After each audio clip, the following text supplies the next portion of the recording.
Ryan Adams here, naturalweightlossmastery.com, veganslimandsustain.com, where we've had over 230 vegans and plant-based dieters since 2020 lose their first 20 plus pounds in as little as 12 weeks on the Vegan Slim and Sustain program. Those are my credentials. This is what I do here, and welcome to this live stream where we're going to be talking all things mindset. One of the biggest mental shifts that I try to drive home to my clients, that I want my clients to go through, is that weight loss, or success rather, with lasting weight loss, is not predicated on motivation, positivity, questions surrounding, Ryan, how can I stay focused? At some points, I'm really focused with my nutrition, other times not so much. It's not even your question of commitment.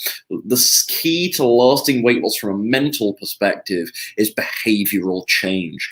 Changing how you actually conduct yourself is the thing that's going to make or break how permanent weight loss actually is for you. We're all motivated at certain times. We watch a film, we watch one of the Rocky movies, that fires us up. We watch a Tony Robbins video.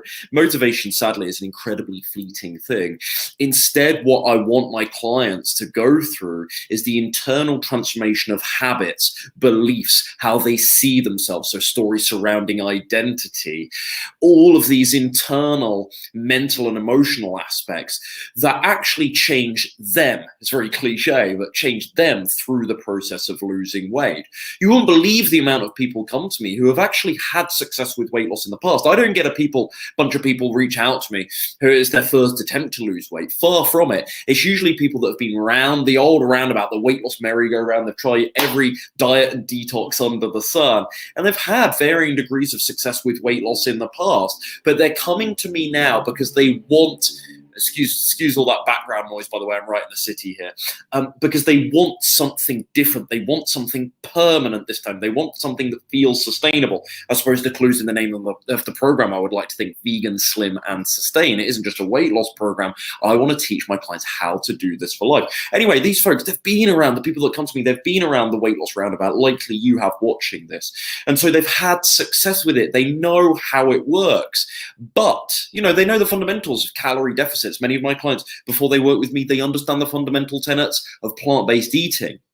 However, what they're looking for help with is with the implementation side of things, actually sticking to this now. They're missing that consistency that really embeds the habits, that creates momentum, rather than this sort of on-off style approach, the yo-yos, the Monday to Friday dieting, and then the weekends being a nightmare. You create this glass ceiling, the glass ceiling effect. You create this syndrome for yourself whereby you start losing weight in the week and then you mess it up at the weekends.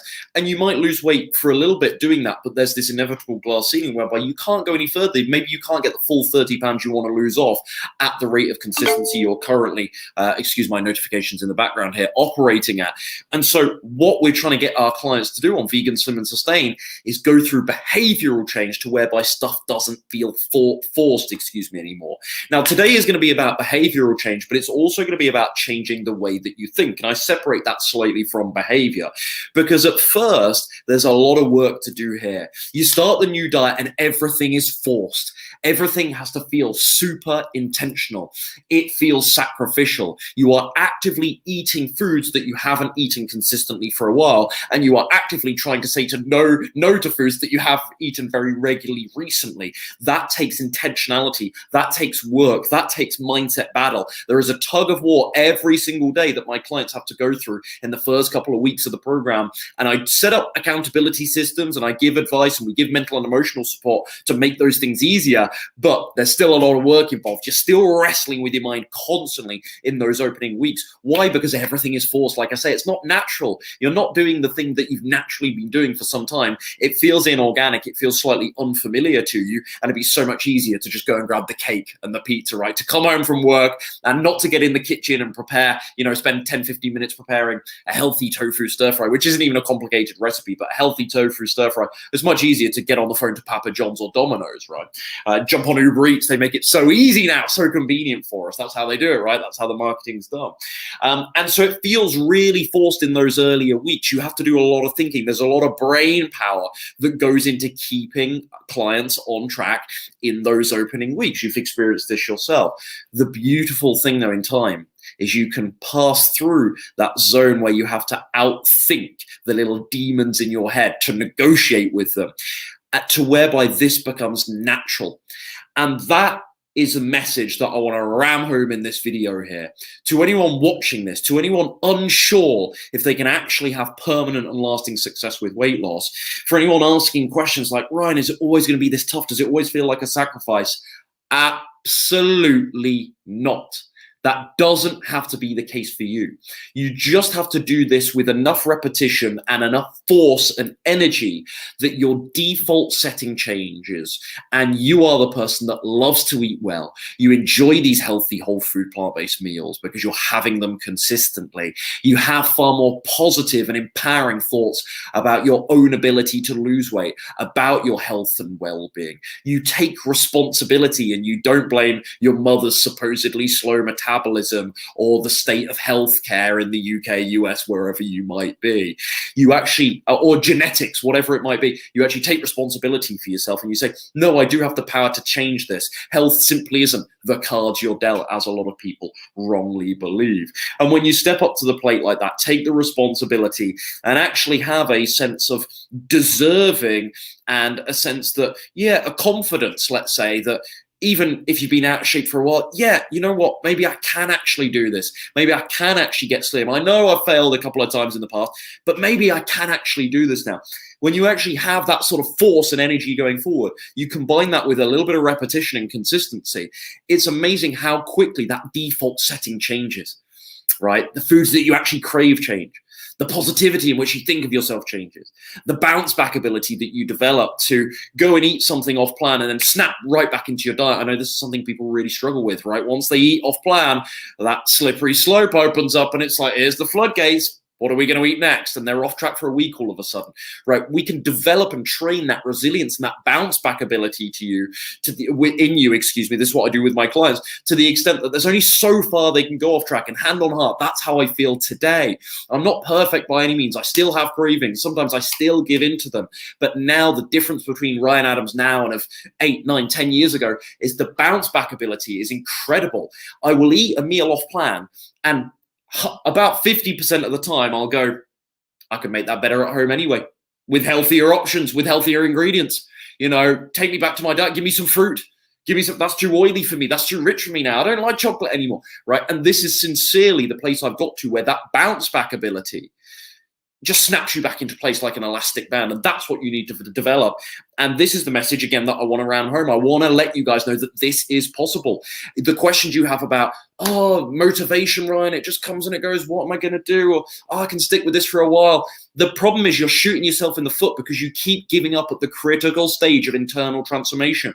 You keep giving up at the stage where your behavior, to go back to my original point 8 minutes ago, where your behavior is about to change. You give up on the cusp of transformation. You're about to get to the promised land where it all gets so much easier. You're about to walk through that light at the end of the tunnel, and then you quit because someone offers you pizza, or because you feel sad because you had one bad weigh in. Boo-hoo, right? I know I'm patronizing here, but I'm emphasizing the point. People give up for such trivial reasons when they're on the very cusp of transformation, a transformation that allows the process, ironically, to be so much easier than they've ever experienced before. And I probably sound like a madman to the people watching this right now that have never got to the promised land. They've never even sniffed it. They've never even tasted how much they can actually change and how much easier it is to just stay on track, how much easier it is to say no to the booze, no to the junk food once they've actually been doing this for a while. I probably sound like a lunatic to those people, but trust me, if you've been following me for some time, if you've actioned some of my advice, if you know I'm legitimate in what I do and what I say here, and I'm not just another diet guru on the internet, but I'm actually a coach. If you have any belief in me whatsoever, please trust me when I say that is possible for you. But you need a couple of magical ingredients, and we're going to talk about some of them today.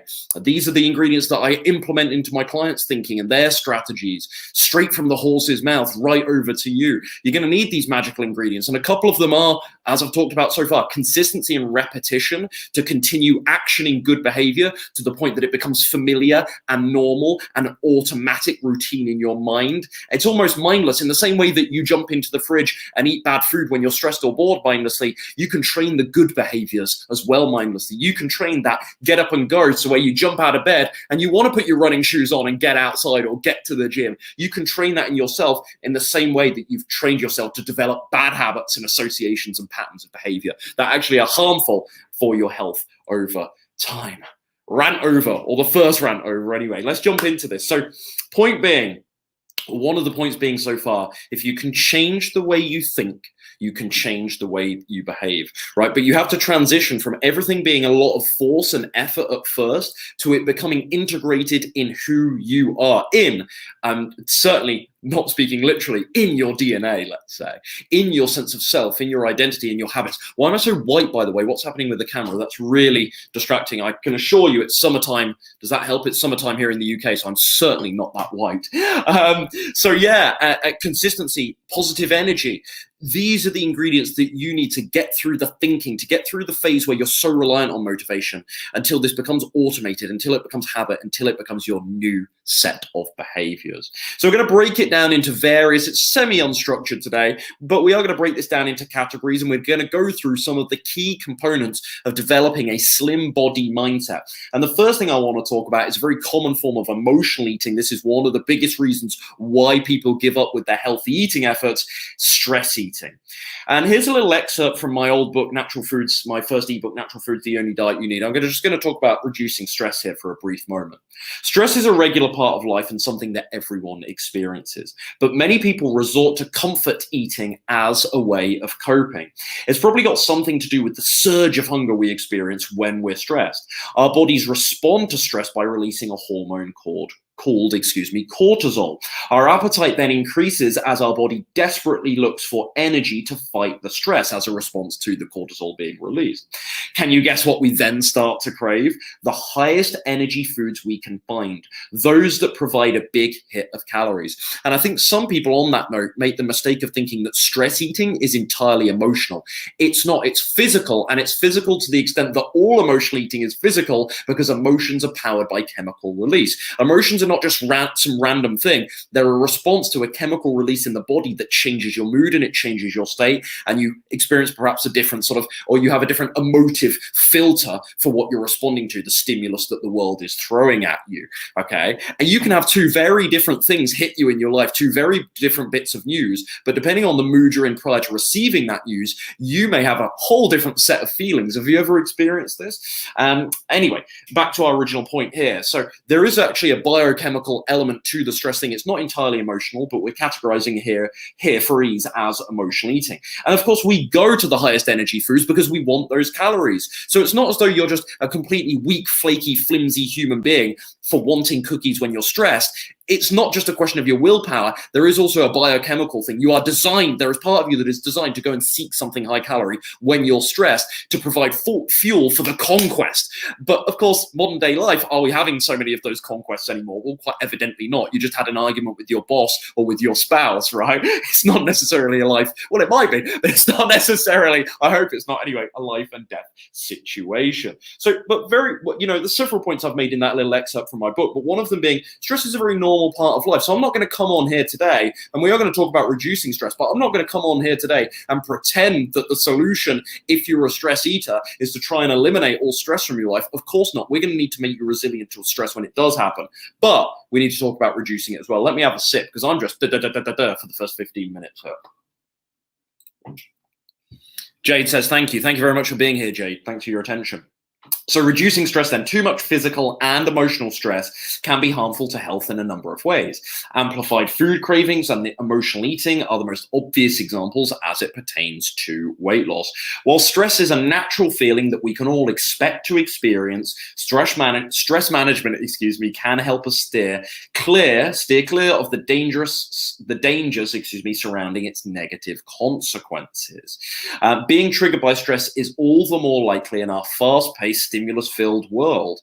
True, isn't it? All the screens, everything going on now, the speed at which we receive news and information now.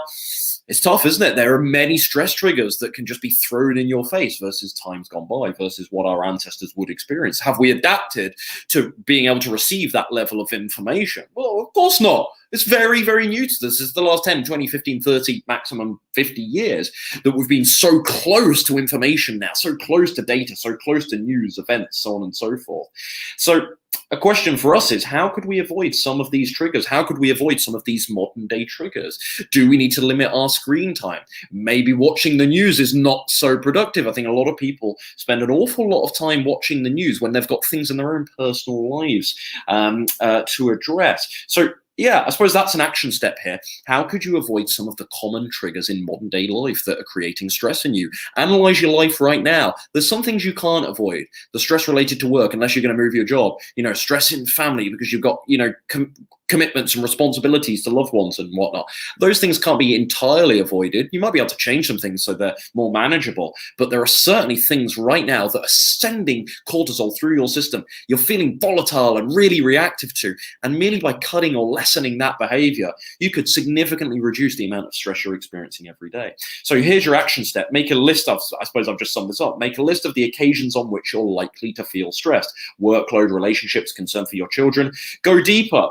Continued procrastination, right? I talked about my boredom eating at university. Well, this also compounded because not only was I turning to food out of boredom, but I used to get stressed at the fact that I was so useless, frankly put, speaking very bluntly about myself, and I wasn't exercising my potential, and I wasn't trying hard in my studies, and I didn't get a part-time job until right at the end of uni, and I could have done that all the way through, and that would have been good for me. It would have helped financially, but it would have also been objectively very, very good for me in many, many ways.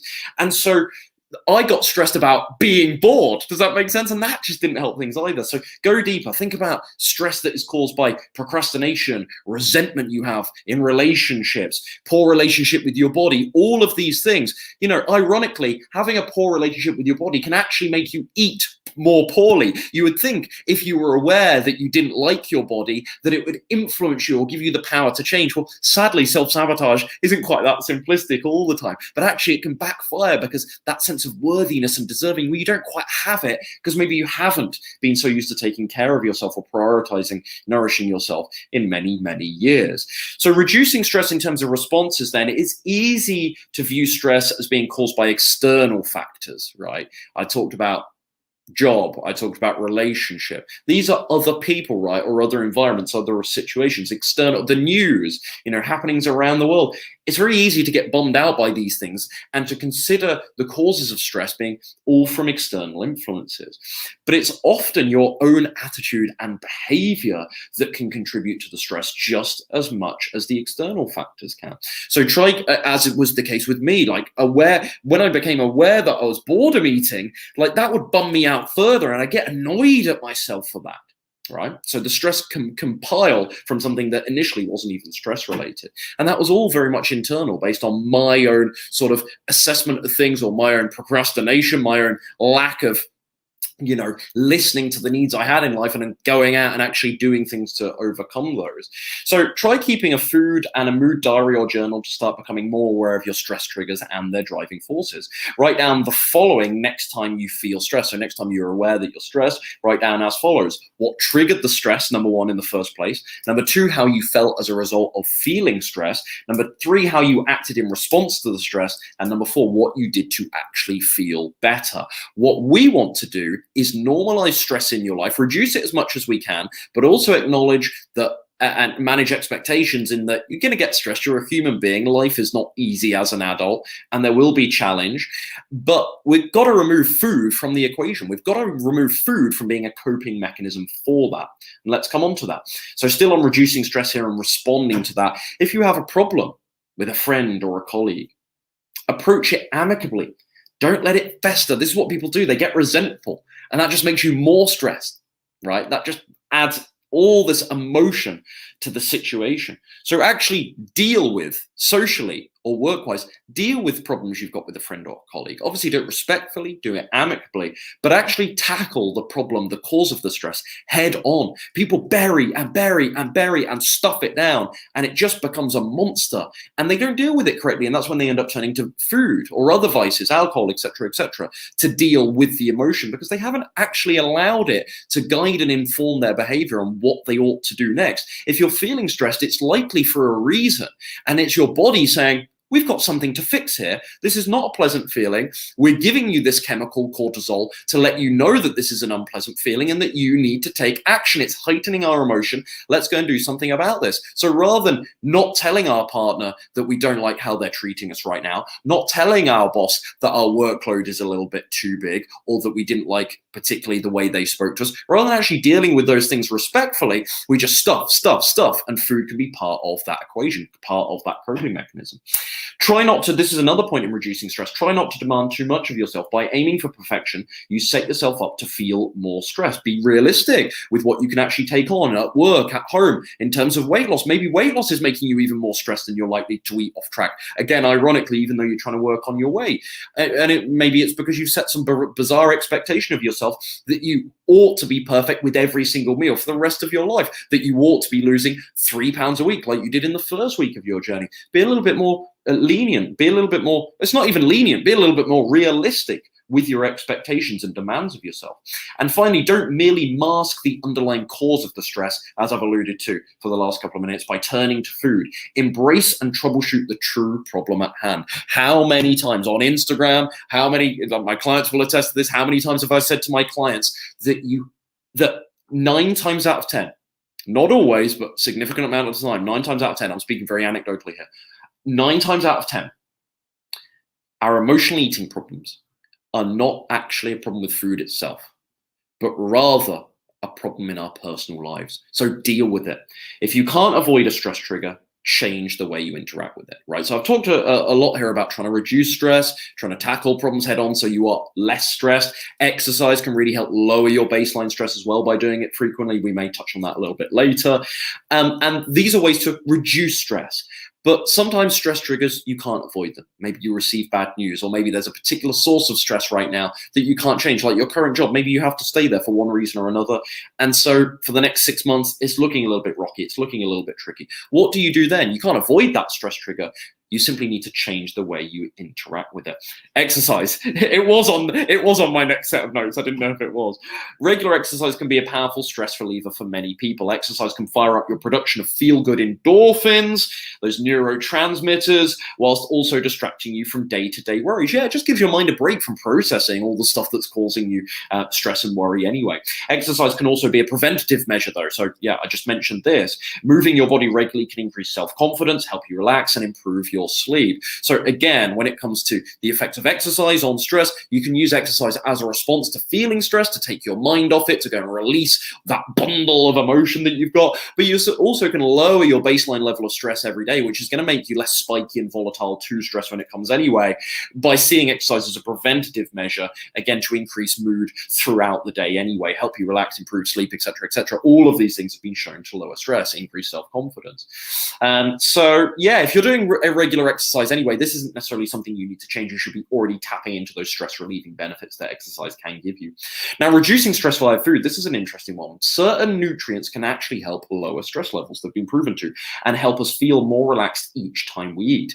B vitamins in particular, omega-3s, protein, calcium, zinc, magnesium, and complex carbohydrates are just some of the nutrients and food groups that can help support our mood. Sweet potatoes, make a note of this, bananas, leafy greens, seeds, lentils, and berries are all examples of foods that are crammed with mood-regulating nutrients. So once more, sweet potatoes, and there are a list of others, but these particularly rich in mood-boosting nutrients: sweet potatoes, bananas, leafy greens, lentils, and berries. These are foods that my clients just so happen to be eating very regularly anyway. They're a huge part of this diet.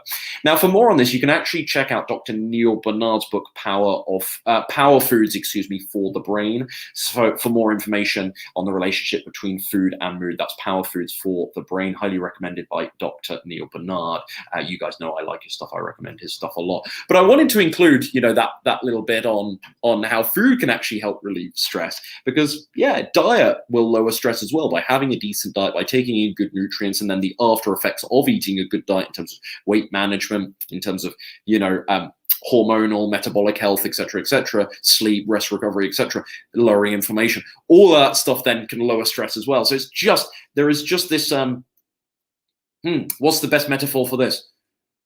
I don't know, but there's a huge ripple effect to just eating well in terms of stress management.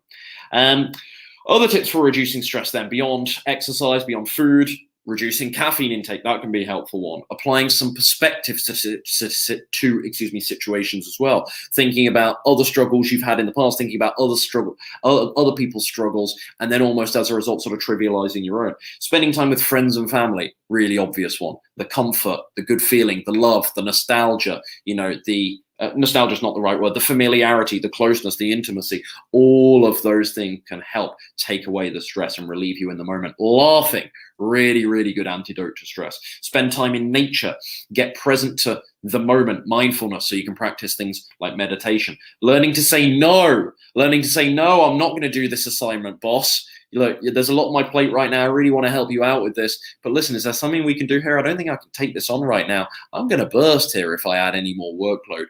Look, I want to help you with this, but is there someone else we can do? Is there someone else that can assist with this? Or can we push this later down the line so I don't have to manage it right now with my workload? Learn to say no to things. Stop adding extra stress to your life when your plate is already full. And finally, stop procrastinating, which was a personal one for me, right? The stress that you can get from your own inaction can entirely make things worse. Now on to food and positive thinking. I like this idea. Don't obsess over what you can't eat. Think about nourishing foods that are finally giving yourself permission to enjoy. And this is the next mental shift that I want to take you guys through today. Remember towards the start, those that have been here from the start, do you remember towards the start, I talked about, I can see, it's Michelle. Hey, Michelle, lovely to hear from you. It's a former client of mine. I've reached the promised land. There we are. Thanks to you and your program, 26 pounds down, and it feels incredible. Thanks, Ryan. Thank you to you, Michelle. I appreciate your comment, but thank you to you. You're the one that put in the hard work, so well done to you. That's really awesome to hear. And that's a good couple of pounds since we actually finished, if memory serves. So glad to hear that you're still pushing after the program. Well done to you. But yeah, this is the next mental shift I want to take you through. Don't obsess over what you can't eat. Think about all the nourishing foods that you're finally giving yourself permission to enjoy. And this isn't actually the mindset shift itself. It's just one example of a change in thinking, the mindset shift that I want to walk you through, the paradigm shift. And remember towards the start, I was talking about things being forced. You have to force your way through the early stages of weight loss to actually change, to actually develop a new relationship with food, to build habits, and then it becomes automated. Then it becomes very, very easy indeed after that, because you've actually changed your behavior rather than it feeling really forced all the time and sacrificial. This is the next point, right? It's little reframes like, I must work out. I have to do exercise too. I get to move my body today. I have to eat this meal. Sorry, I can't come out with you for pizza. I have to eat this meal. No, I'm actually choosing not to have pizza. I'm choosing, right? Responsibility, own agency. I'm choosing not to have the pizza because I want something that's going to nourish and fuel my body and make me feel good. Boom. Do you see the difference? I know this stuff is a little bit cheeseball, but these are the affirmations that you need in the early stages. And again, then it becomes automated. And this is the way, sincerely, I feel right now when I eat a good meal and I feel really good. I don't feel like I'm missing out. I had half a watermelon earlier. There's nothing else in the world I wanted. People walking around my city eating ice creams earlier on in this lovely weather. We've finally got some lovely weather here. People eating ice creams everywhere. I shot home after the gym because I wanted my watermelon before my coaching call, right? And that was, it took no effort. It took no effort to not go and grab an ice cream. It was easy because I wanted my watermelon. And that is what you can expect. But initially, it's hard work because you're changing your habits. You're used to the ice cream and you might not be used to the watermelon. So don't obsess. And this is the reframe. Don't obsess over what you can't eat. You're not missing out anymore. You're not sacrificing. That's not the way to frame it. You are now choosing to take care of yourself. You're now choosing to nourish yourself. It's not, I have to go to the gym. I must do exercise. It's that I get to. I actually want to. It feels good to. You see the difference? It's a huge, huge difference. Might sound subtle, but it's a huge, huge difference. Appreciate how good it is to actually feel in control of your mood and attitude towards these things, right? A lot of people, they act as though weight loss is taking away from something, right? That they are giving up something, but to a degree, that is true. And I can't really reframe out of that. There's to a degree where the sacrifice is required, yes, but it isn't a productive way to always think about it when you're new to this. You have to reframe this as, no, I want a slim, healthy, fit body. I want to feel amazing. So it's super worthwhile to do all these things. I actually am choosing to lose weight, so I want to do these things. Not opting to lose weight because you're desperate to look good, but actually choosing to lose weight, yes, because you want to look good, but you also want to feel incredible about yourself. You want to improve your relationship with food. You want to stop that habit of feeling utterly powerless to food, like it's got a hold over you. And that is such a powerful and encapsulating motive and mission that all of the stuff that's required, all of the work that's required to actually get there is so worth it. And you can actually marry well with it and actually embrace it and enjoy, yeah, I love my rice and beans. Even if you're sort of faking it till you make it with statements like that. But no, I actually want to move. I actually want to work out. I'm not always in the mood for it, but I can't wait to move my body. I can't wait to feel good once the workout is done. That's another way you could reframe it. And you are then taking control and the responsibility of your mood. You're taking the agency rather than weight loss being this demanding thing that you must do. And it's actually sucking energy and positivity from your life. You take control and you say, no, I want to do this. It's on my terms. I don't want that pizza right now because I'm fueling myself. I could go on about this all day. Let's move on. Next point. And this moves us on to affirmations very nicely, which we've touched on. Actually, I've sort of explained this already just on my rant. I've already gone into my next couple of points here for the next few notes, but a point I say here in my notes is stop being your own worst enemy. Think carefully about any inner dialogue and self-talk. And I had a conversation with a client recently, a very long-term client of mine. They've been working with me for a year or so now, just under a year. And I said to the client on our call, amongst other things, I said, it's really wonderful how less defeatist you are. When we first started, you were labeling yourself as the emotional eater, as the person that always messes up weight loss, as the person that can diet for a while but inevitably will screw it up.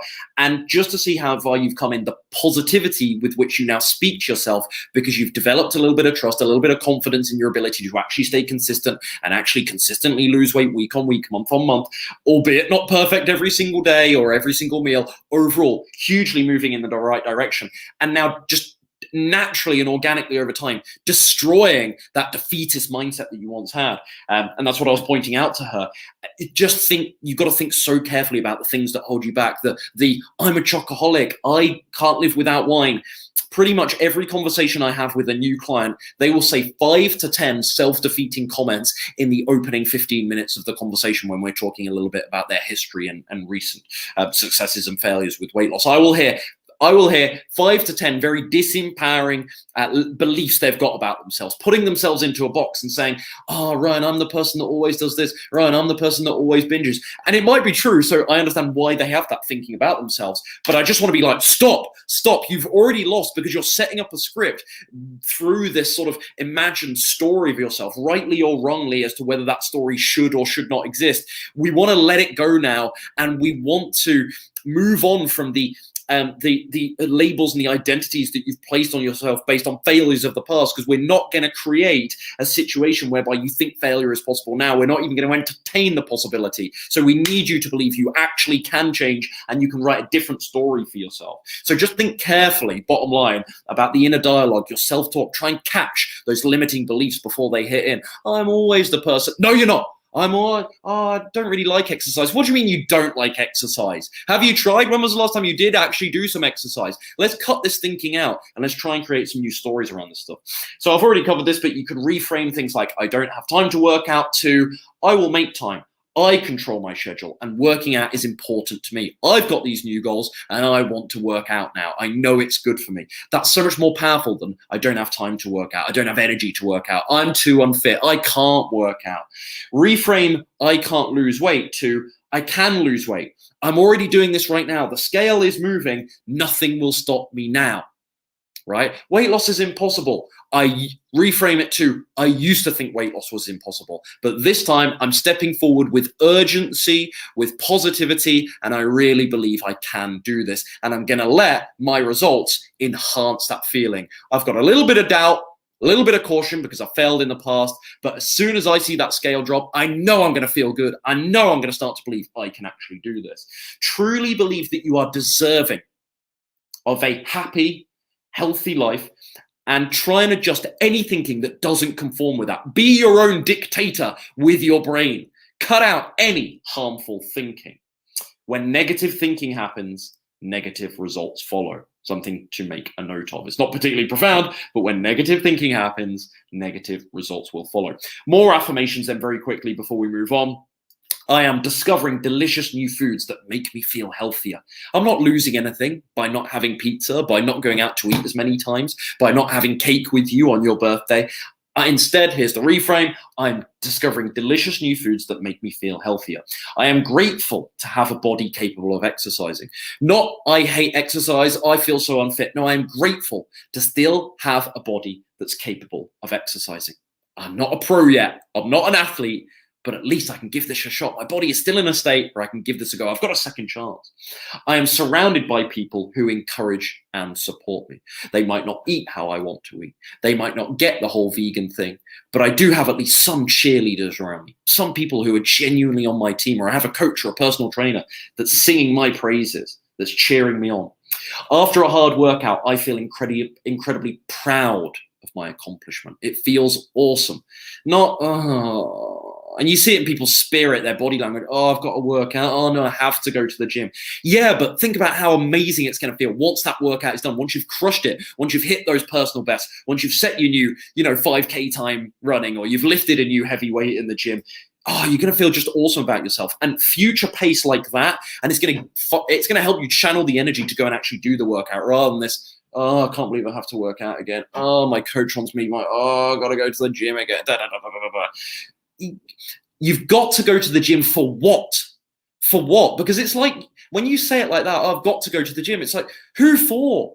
But when you actually want to go to the gym, you're not always in the mood, but when you actually desire the workout and you welcome it and you embrace the pain and the struggle with it, and you think about how awesome it's going to feel once that workout is done and the achievement and the fulfillment you get from it, you're doing it for you then, aren't you? Versus, oh, I've got to work out. What for? What for? Why are your goals draining you? They should lift you up. If you really want this, it should be a no-brainer.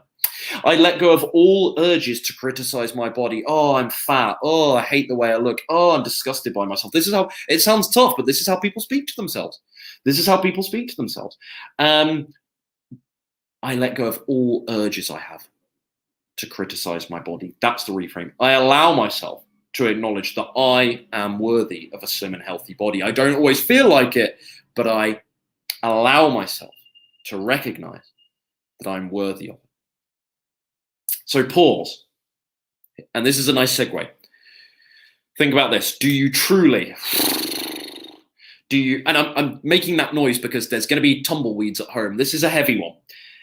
When I say this, there's going to be silence in people's minds. Do you truly feel deserving of weight loss and health success? Do you truly feel deserving of weight loss and health success? Now, I asked this, I believe, on my Instagram, maybe 3 to 4 weeks ago. I did a little poll and I said, do you truly feel deserving of weight loss and health success? And that poll shocked me. That poll suggested that 90% of the people who engaged with the poll did truly feel deserving of health and weight loss success, and 10% didn't. Now, I know very, very well that poll is not actually representative of my audience and my clients. Not at all. Because when I've polled this in the past, or when I've talked about this on YouTube, or based on the conversations I have, it's more like 50-50. So I don't know what was happening on Instagram that day. People were feeling very, very ambitious, or perhaps the people that didn't feel undeserving simply didn't participate in the poll, because why would they want to admit that? You could argue that might have made a little swing as well. But I think there is a very good chance that 40 to 50% of the people watching this live stream right now do not actually in their heart believe or feel deserving or worthy of a slim and healthy body. And if you've been overweight for some time, not to sound incredibly patronizing here, but if you've been overweight for some time, why on earth would you feel deserving? Why would you? Like, it makes sense when people tell me that they don't feel deserving of success with weight loss, or it feels impossible for them. I don't go, what's wrong with you? Why don't you believe in yourself? That's not my response. My response is, oh, that makes sense. Tell me why. Why is that the case? Tell me more about your weight loss history or your struggles with this in the past. And 9 times out of 10, it makes perfect sense as to why someone doesn't actually believe in themselves anymore and doesn't feel deserving. It's usually informed by results. Informed by failures, informed by the fact they gained weight for many years and was in denial of it, or just didn't face it, or didn't want to face it, or perhaps got laughed at or negative attention, bullied for being overweight. And that just seeps into their psyche and becomes a limiting belief for themselves. I talked earlier about glass ceiling syndrome, people taking stories and beliefs and clinging onto them as a reason not to change. Some of this stuff is deep, heavy stuff. But that's my question to you right now listening to this. Do you truly feel deserving of weight loss and health success? Erin's here. Hi, Erin. Thanks for being here. It helps me a lot to keep the reasons why I want to change in my mind to help me make better choices instead of following old habits that got me to a bad place I'm in. Yeah, amen to that. And I suppose this is one of those things that's so obvious that it actually feels condescending to tell people, but it's really true. Keep remembering or keep in mind why you're actually doing this.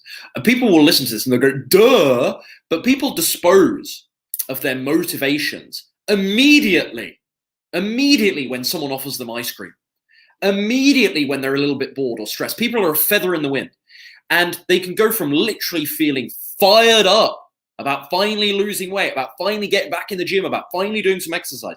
They can go from within a couple of hours from being fired up, days or even hours, even minutes from being fired up to, I weighed myself today and I haven't lost weight yet. Right, whether that assessment is appropriate or not. Some people, they just weigh themselves once and decide they haven't lost weight, as if one weigh-in is going to show that, with the role that fluctuations play. It's a nightmare.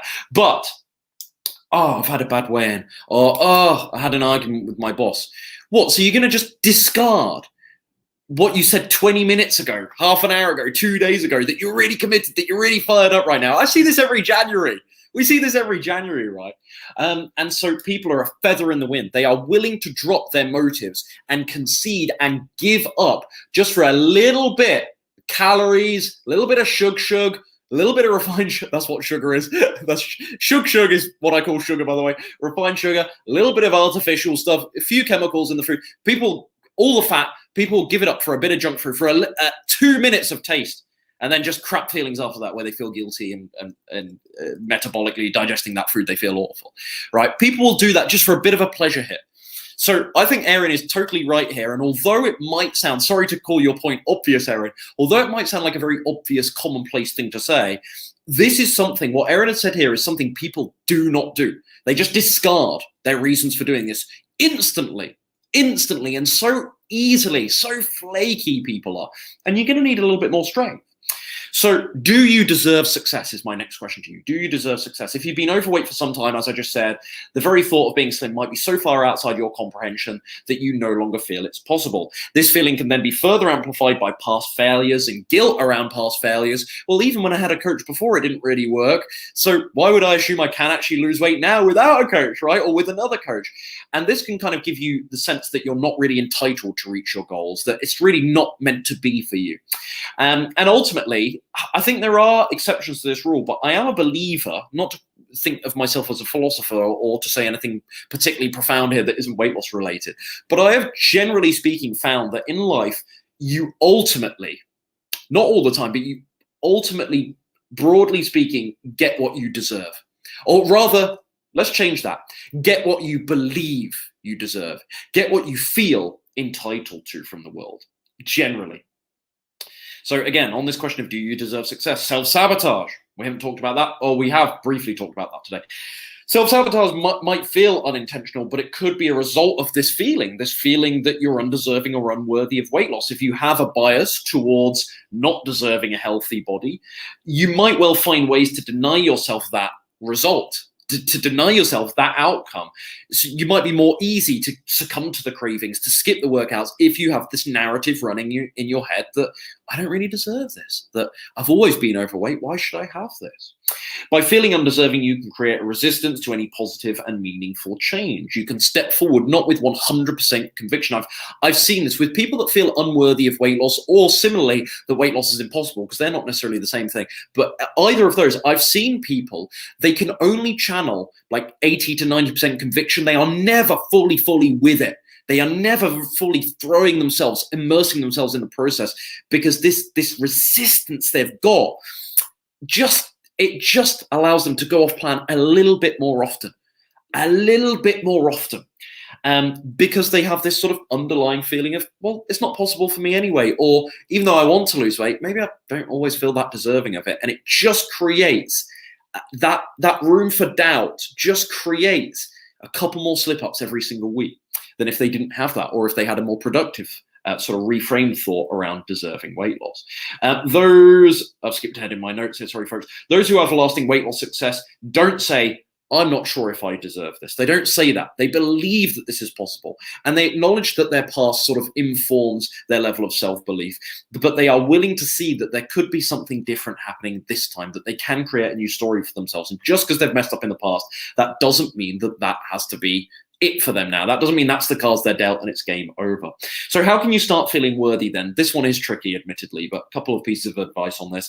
Act first and worthiness will follow. Your self-esteem and feeling of entitlement to this process will grow as you experience small victories. When you see the scale start to drop, when you start counting up the days you've been on track. Oh, I've done 5 days on track now. That's the first time, that's the longest I've done in a year or so. Oh, now I've done 7 days. Oh, I've done 2 weeks without any slip-ups here. I haven't had alcohol for a month here. It's been a while since I've done that. Those things, they are feedback systems that start allowing you to see that you do actually keep your promises and you are actually capable of keeping your promises. And this further lifts your self-esteem, your feeling of confidence, your feeling of self-trust in this process. Those small victories can really build the momentum that makes you start to feel like you do actually belong in a slim and healthy body. Next point, explore. So still on this feeling of how to develop a sense of worthiness. Well, firstly, if you haven't done it already, explore why you don't feel worthy. Story and narratives from the past. Get clear on these issues so you can later let them go. Don't just bury this stuff. Don't just say to yourself, "Oh, I failed a couple," or what am I trying to say here? Don't bury stuff, but people don't. I was about to make a point that actually, I was about to say people do this and people don't actually do that. So that's why I'm questioning. I'm thinking, is that actually true? Before you open your gob, Brian, and you say something, have you actually noticed that? And I haven't. So ignore what I was about to say there. But yeah, look through your stories and narratives from the past. Oh, okay. Once you start to thread things together and start saying, okay, well, I don't really feel like I do deserve weight loss. Well, why is that? Well, probably because I tried this last year and I did this 3 years ago and it didn't really work. Or, well, I've always been overweight, so, oh, I'm worried about the attention I might get when I lose weight, the attention I might get from men when I lose weight. Women will say this to me. You have to actually start stringing these things together. Realize now why you don't actually feel deserving. Explore that. And then, and this is point number 2 on this, forgive yourself from past mistakes. Let go of negative comments people gave to you or negative experiences you had when you were overweight that have put you in a box to whereby you now can't change it. Let go of those things so you can actually move forward now without guilt, move forward without that sense of undeserving. Next point. This is I'm kind of slightly all over the shop here. I think that's all we're going to do on deserving and worthiness today. I've actually spent more time on it than I wanted to, but hopefully it was useful. Should we do this bit? Food as a coping mechanism. Yeah, let's do this. This is important. Use of food as an emotional tool, we spoke about this with stress eating 20 minutes ago, can prevent you from staying consistent with healthy eating. This is a huge barrier for lasting weight loss success. Question, is your first impulse to open the fridge when you're feeling low, bored, or anxious? I used that example earlier on. When you're feeling stressed or bored or low, anxious, lonely, is that your first impulse to go to the fridge? If it is, you are likely using food as a coping mechanism. I'm not talking about doing this every now and again. I'm not talking about on the 10 occasions where you feel one of these emotions that you jump into the fridge. People watching this, you will know if you use food to cope as a coping mechanism, because this will happen really, really often. It'll be your first impulse. I've got to eat. I've got to eat. Any emotion you experience, I've got to eat. That's how you know you've got a problem. That's how you know you're an emotional eater. That's how you know you're using food as a coping mechanism. Many people use food to soothe or stuff down negative emotions, and also unsuccessfully as well, I would add, because the root cause of the problem isn't actually addressed. That's why I say unsuccessfully. Let's talk about the emotional eating cycle very quickly. Do I have an infographic for this? No, it's not that. Do I have an info? Bear with me, folks. I may even have an infographic to put the emotional eating cycle up on the screen. The old screeny. Do I? I don't think I do. I don't think I do. But there is a way around it. Here we go. Bear with me, folks, because I do actually want to. This would be better if you can actually have a visual for what I'm about to walk you through. And I talked about this briefly in my last live stream, but let's do it a little bit more in depth here. So let's see. Can I copy and paste this from one of my lectures? Yes, I can. Now, how can I upload this? Can I do this? Bear with me. It's going to be worth it. I promise you that. Let's see. 49 minutes. Oh my goodness. I said I was going to do this in about 40, and we're probably only halfway through. Let's see. Is this going to work? Oh, you've lost me, but we're cooking with gas. Here we go. So the emotional eating cycle. Step 1, something causes you to be emotionally triggered. Right, hold on. Let me disappear for a second. You know, just a moment ago when I said, is it your first impulse? Is it your first impulse to go to the fridge every time you experience loneliness, boredom, blah, blah, blah, blah, blah. So here we go. Back to our, with that in mind. Step 1, something causes you to be emotionally triggered. You start thinking about food. Step 2, you feel an overwhelming urge to eat, the itch that you need to scratch. Step 3, then you eat something unhealthy and or way more than you should. And I stress unhealthy here. I have seen stress eaters that will eat healthy food in large quantities, but 9 times out of 10, they go for something else. And then step number 4, you then, after you've actually consumed your food, you actually feel guilty and powerless about your consumption of the food. It's just a horrible, horrible cycle. It's a horrible cycle that just gets worse with each step you go through. And I think, actually, I'm not done with this. And I think what's, you can't, can you see my mouse here? No, you can't. It's only on my screen. What am I talking about? I just wanted to highlight some stuff. But this is where this is so powerful. And this is why this is a cycle. And I don't just call it a pattern of behavior. I actually call it a cycle because it all stems back to step 1 again. So step number 1, you feel the triggering question, stress, boredom, loneliness. Step 2, you feel an overwhelming urge to eat. Why do you feel an overwhelming urge to eat? Because you've trained that behavior previously. Because you have taught yourself through association that the way to solve, even though it doesn't work, the way to solve or to distract from the stress, the boredom, whatever the feeling is to eat. And you've done that because you've learned that behavior over the last 1 year, 2 years, 10 years, however long you've been eating out of emotion. Does that make sense? So even though it doesn't actually solve the problem, your brain is used to the familiar feeling of eating food or certain foods when you feel stressed or bored or lonely. Right? Do you get what I mean? So, or when you feel you need a reward or a pick-me-up, that's another form of emotional eating. You have associated food with that process wrongly, but that's what you've done. You've trained that behavior. So something causes you to be triggered. Step 2, you feel an overwhelming urge to eat because your brain recognizes, oh, when I experienced this emotion before, I ate. Okay, so let's try that. Let's throw some mud at the wall and let's try and eat now. So step 3, then you eat something unhealthy and or way more than you should. And this then goes to step 4. You not only then have the pitiful feeling of the actual emotion, the difficult emotion that you were struggling to deal with in the first place that you actually haven't solved, you then compound this and you feel even worse because you feel guilty. You feel guilty for what you've just done because you've got these healthy eating aims, you've got these weight loss efforts, and you've just sabotaged them by eating something off plan. And then you also subcommunicate to yourself, and this is the crucial bit, you subcommunicate to yourself that you are the person that is powerless to food, that you are the person that goes through this cycle, and it strengthens the cycle. It's almost like each time you go through it, it becomes more powerful and more inevitable the next time. So that's why I call it cycle and not just a chain of behavior. It links all back to step 1, because the next time you're emotionally triggered, you already go into it with, on some subconscious level, feeling like you're the person powerless to food. So it just becomes this inevitable script that you feel the more you emotionally eat, you have less and less and less agency and power over actually stopping it. I've just realized I've been off the screen the whole time. You've just been looking at that graphic and hearing me ranting and missing all of my Jim Carrey, alrighty then, my Jim Carrey expressions here. I'm like angry Jim Carrey when I talk about this stuff. And you just feed back into that cycle. It feels more powerless. It's just on repeat and on repeat and on repeat. And it feels more inevitable and hard to stop because each time you go through it, you can't deny that you've gone through it again. You can't deny that you've done it again. You cement food as the way of dealing with it wrongly. but you cement that in as part of the process, as familiar with the process, the feelings of guilt and powerlessness, that then feeds back in. And so the next time you feel weak to giving into food, you've already got a story subconsciously or very consciously that you're the person that emotionally eats, that you're the person, and it's just a snowball. It's a massive snowball that feels so hard to stop. I've lost my notes here. Where am I? Because I just go on these rants all the time. Okay, let's pick up here. Realize now, point number 2, realize now that it's not the emotional upset that is the problem. It's not that original trigger. It's not the boredom. It's not the stress that's the problem. It's your inability to deal with it that causes these coping tools, food as a coping tool, to actually emerge.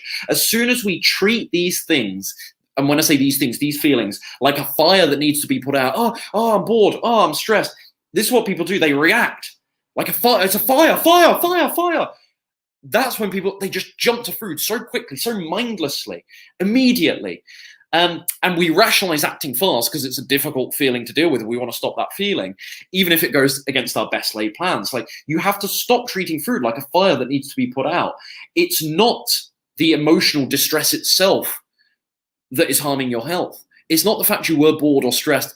Get over it. That's adult life. Simply put, get over it. You don't need to hear that from a young whippersnapper like me. I'm probably younger than you watching this right now. You don't need to hear that from me. But if you've got a negative feeling, boo-hoo. Who cares? That's adult life. Get over it and get on with it. But it's the emotional distress that leads to the eating. But I want to reframe this in your mind right now as, we need to create a boundary between the two. We need you to be able to actually experience emotional distress and take it like a punch to the face, and just take it and just accept it. And instead of going, fire, fire, fire, what am I going to do? Throw on some water. In other words, stuff some food down. No, absolutely not. Fire. Call the fire brigade. Hey, this is not how you'd call the fire brigade, but hey, there's a fire in my apartment. Close the door on it. Get everyone out safely, calmly. Walk out of the apartment, walk out your house, calmly, no panic, right? They're two very different frequencies. There's different cadence to those reactions to things, okay? And I need you to start creating that separation if you want to get over this, if you want to stop using food emotionally, stop using food as a coping mechanism. So again, it's not the emotional distress that's harming your health. It's the chain of behaviors that you've trained yourself into that come as a result of that emotional distress. It's the actions that you justify, right, in order to deal with the distress, to cope with the stress that actually hold you back from weight loss success. So the solution, again, is not to eliminate, and we talked about this with stress earlier on, the solution right at the start, the solution is not to eliminate negative feelings altogether, because that's impossible anyway, but rather to manage your strategy for when these emotions arise, so you don't just fall into this inevitable emotional eating cycle. Saying no is really powerful. People find it hard, but saying no is really powerful. The more you don't give in to using food to cope, the more you say no, the easier it becomes to continue saying no. So let's put our slide back up once more. Each time you go around and each time you say yes to eating food, step 1, triggered. Step 2, feel like eating. Step 3, then actually going to eat. You are saying yes, aren't you, to the craving? You are saying yes to the urge to eat, the desire to eat. That actually makes it easier to say yes again next time, because you are laying that pattern of behavior in your brain, okay? Saying no in the adverse way, saying no is really powerful. When you interrupt that pattern, that inevitability that you're going to eat by saying, no, I'm not doing it this time. Not this time, not today, absolutely not. Not here and now, we're not doing this anymore. I'm done, it's over. The more you start saying that, when you first say that, it won't have anywhere near as much conviction as I've just said it with, as much force as I've just said it with. It will be meek and you'll feel a little bit weak and it will feel unnatural. But as you keep saying no, they add up. And again, the snowball then goes the other way. And do you remember 5 minutes ago when I talked about the inevitability of the cycle? The more you go through that cycle, the more it feels inevitable. The more you say no to the cycle, the more it breaks down. And the easier it feels to actually continue saying no. The more you feel like, oh, my emotions don't have to automatically lead to eating. I can separate mood from action. I can make them different things. And I don't just have to give in every time I feel bad or every time I feel a certain way.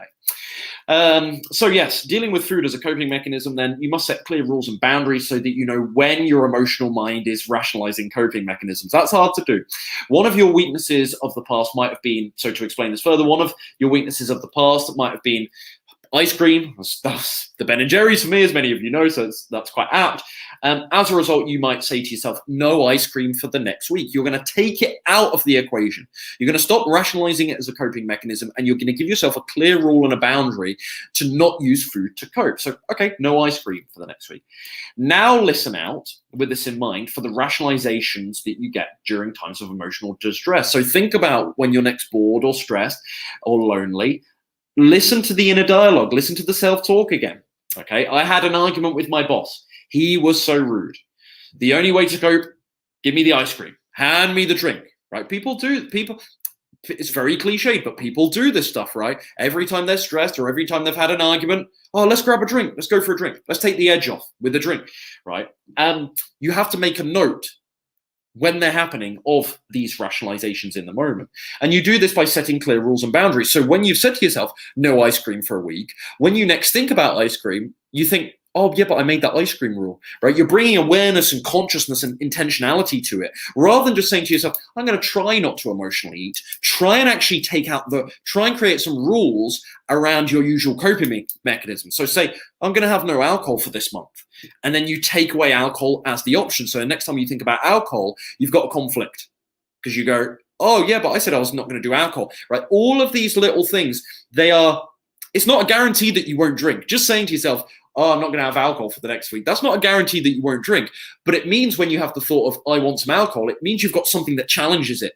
You've at least got some barrier before you actually start drinking. You've got some barrier before you start eating ice cream. If you say no ice cream for a week and then 3 days down the line, you start thinking about ice cream when you're emotional one day, well, you're going to have that conflict of interest, hopefully. You're going to go, oh, yeah, but I said I wasn't going to have ice cream. There's at least something there that holds your feet to the fire. There's something that stops you immediately having the ice cream. It's not a guarantee, but I think setting clear rules and boundaries, eliminating certain options as a coping mechanism, that's a really, really helpful way to stop rationalizing food or other vices as a coping mechanism.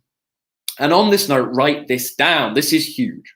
And this is going to string together a lot of what we've talked about on the emotional stuff so far today. Write this down. External things can't fix internal problems. Comfort food, alcohol, by extension, money, a new girlfriend, moving home, a new car, vacations, these will not fix internal problems. So if you are struggling with emotional eating right now, if you are struggling with using food, like we've just talked about, as a coping mechanism, ask yourself, is there something wrong in my life right now? Are there things I actually need to fix? Are there things I'm procrastinating on? Are there things I need to action?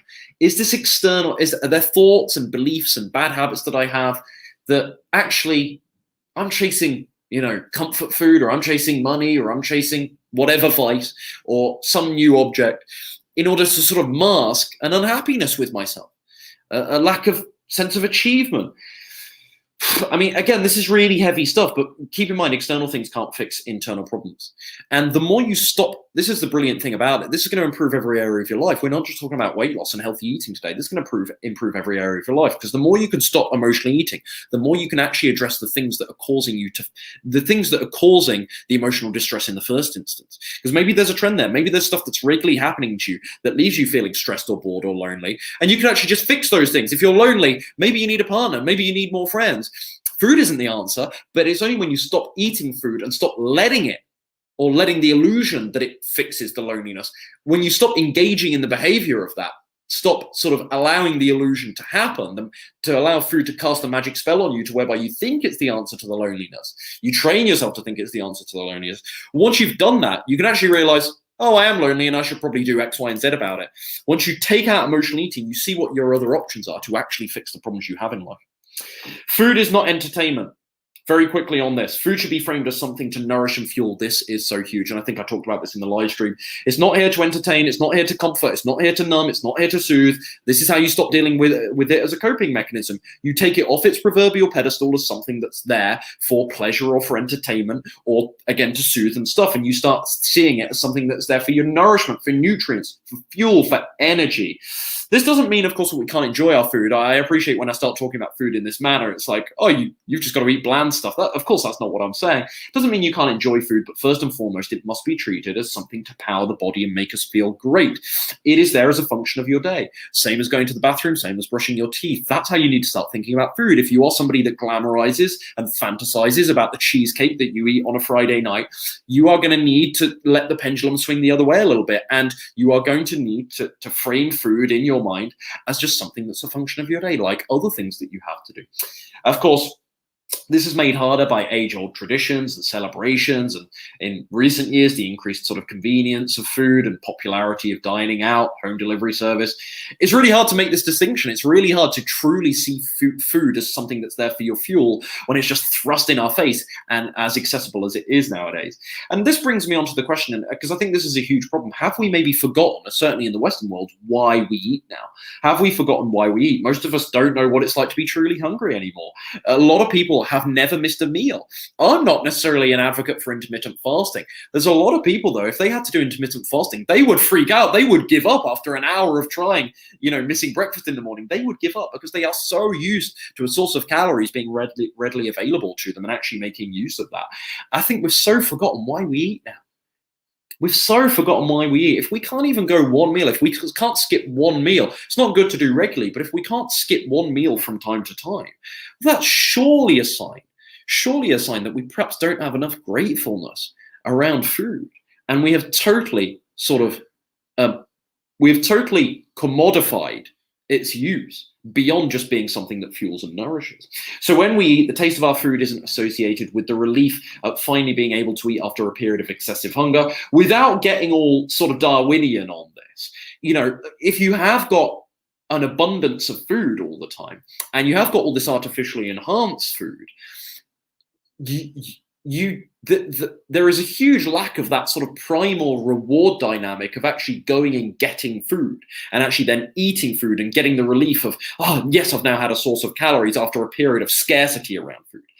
So again, slightly Darwinian, but this is frankly how I see things. Food in the Western world is so available to the vast majority of us, sadly not everyone, but so available to the vast majority of us, that people don't get quite the right reward signaling when they eat because it's too abundant for them. So question for you is, have you placed food on such a pedestal that you've forgotten why you eat, that it's now there for taste and it's now there for entertainment and it's now there for socializing, when really, when you look at what it actually does, the function it performs, it just needs to be there for fuel. Now, I think that's us. I actually had a few more notes, but I think that's us. I've gone over an hour. I've given it me all. It's 7 p.m. I've got other stuff to do. Ironically, I'm rather now hungry myself. So let's wrap up here. Hope you found this useful. Little mindset shifts and nuggets and gems from this, hopefully, that you can now go and inject into your thinking, into your weight loss and healthy eating strategies. So I hope this video truly was useful, and thanks for those that engaged with me whilst I was going here. Pleasure to have you here. Pleasure to have you watching the replay if that's you, if you're not joining me live. If you do want more one-on-one support putting this all together, and this deeply resonates with you, but you want to get into conversations with myself and deep dive this stuff to start coming up with new mental frameworks and perspectives on how you can actually fix your relationship with food, improve your mindset, get some accountability from me as well. You can check out the Vegan Slim and Sustain program, my one-on-one coaching program, over at veganslimandsustain.com. I'll also link it down below, but that's veganslimandsustain.com. I'd love to see if you're a good fit for the program and see if I can help you, and then give you all the info. Okay, thanks all. Let's wrap up. See you soon. Hope you found this useful once more. Cheers.